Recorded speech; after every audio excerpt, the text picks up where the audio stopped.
Some royal jewels do not exist to express beauty. They exist to regulate power. The Vladimir Tiara is often admired for its brilliance, its symmetry, its unmistakable presence. But what it truly carries is something far less decorative. This is not a tiara that celebrates individuality. It does not adapt itself to the woman who wears it. It does not soften, personalize, or transform. Instead, it imposes. Across decades, the Vladimir Tiara has appeared on different heads, in different eras, under different circumstances, yet its meaning has remained unchanged. It represents authority granted, not freedom chosen, permission, not expression, continuity, not identity. And that is precisely why it fascinates. Because some symbols of power are not meant to liberate. They are meant to stabilize, to endure, to remain untouched by personal desire. In this video, we are not exploring who wore the Vladimir Tiara. We are exploring why it never belongs to them. And if you stay until the end, you'll understand why this tiara reveals one of the most uncomfortable truths about power itself. If you love the emotional meaning behind jewelry, subscribe to the channel now to stay for the next chapters. The Vladimir Tiara was never designed to reflect a woman's inner world. It was designed to precede her. Its structure is rigid, repetitive, almost architectural. Each element mirrors the next, reinforcing symmetry rather than emotion. This is not softness. This is order. From the moment it entered royal continuity, the tiara functioned as an institutional object. It did not adapt to changing personalities or eras. Instead, it carried the expectation that whoever wore it would adapt to it. That inversion matters. In personal jewelry, meaning flows upward, from the individual to the object. With the Vladimir Tiara, meaning flows downward, from institution to individual, from system to body. This is why it never feels intimate. It does not whisper, it instructs. When worn, it does not say who a woman is. It signals what she temporarily represents. And that representation comes with limits. The tiara suggests continuity without ownership, authority without autonomy, visibility without freedom.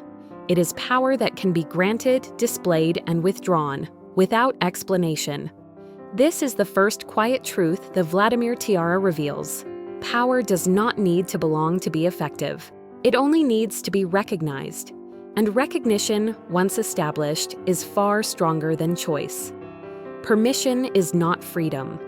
The Vladimir Tiara is often described as versatile.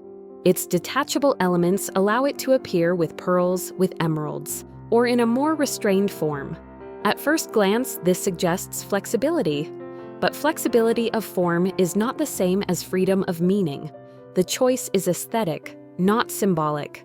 No matter how it is worn, the tiara communicates the same message: restraint within structure, expression within boundaries, permission carefully managed.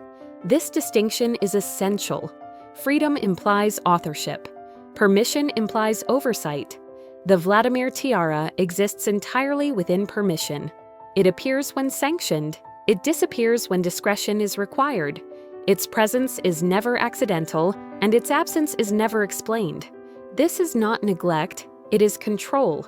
Power that depends on constant visibility is unstable. Power that can withdraw without consequence is confident. The tiara embodies that confidence. It does not need repetition to assert relevance. It does not need spectacle to remain authoritative. And so, its silence becomes part of its language. What is not shown becomes as meaningful as what is displayed. What is withheld reinforces hierarchy.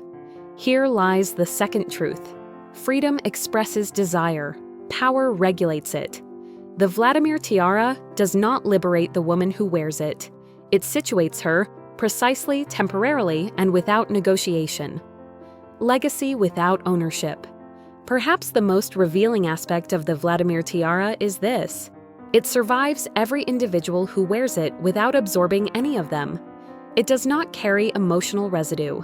It does not become associated with personal narratives. It does not evolve through attachment. Instead, it resets. Each appearance feels almost interchangeable, not because the women are insignificant, but because the institution is dominant. This is how legacy functions at its most controlled level, not as memory, but as repetition, not as inheritance, but as continuity. The Vladimir Tiara represents a system that does not require emotional bonding to endure. It does not need affection. It does not need approval. It only needs recognition. And recognition, once internalized by society, sustains itself. This is why the tiara never truly disappears. Even when unseen, its authority remains intact. Absence does not weaken it. Absence protects it from dilution. In that sense, the Vladimir Tiara is not a relic of the past. It is a lesson. It reminds us that the most enduring forms of power are not expressive. They are quiet, controlled, selective. They do not ask to be loved. They do not need to be understood. They simply persist. Some jewels exist to celebrate freedom. Others exist to define its limits. If this reflection resonated with you, subscribe to the Jewelry Mind and return for future explorations of power, jewelry, and legacy, where meaning often lives in what remains unsaid.